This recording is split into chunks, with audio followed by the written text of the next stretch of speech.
পুনৰ পানীৰ হাহাকাৰ গুৱাহাটীৰ 28টা অঞ্চলত বন্ধ থাকিব পানী যোগান কেতিয়াৰ পৰা আৰু কোন কেইটা অঞ্চলত বন্ধ থাকিব পানী যোগান পুনৰ মহানগৰীত পানীৰ বাবে হাহাকাৰ কৰিব লাগিব জনসাধাৰণে তিনিটাকৈ দিনৰ বাবে গুৱাহাটীত বন্ধ থাকিব পানীৰ যোগান আজিৰে পৰা 3 দিনৰ বাবে বন্ধ থাকিব পানী আৰু গুৱাহাটীৰ জল বৰ্ডৰ তৰফৰ পৰা এই জাননী জাৰি কৰা হৈছে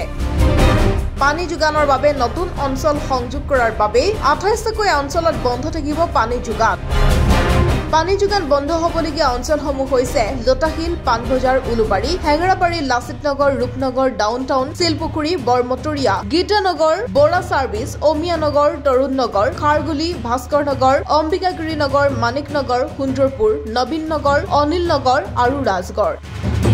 এইকেইটা অঞ্চলত 3 দিন পৰ্যন্তলৈকে বন্ধ থাকিব পানী যোগান নিউজ ডেস্ক প্ৰতিবিম্ব লাইভ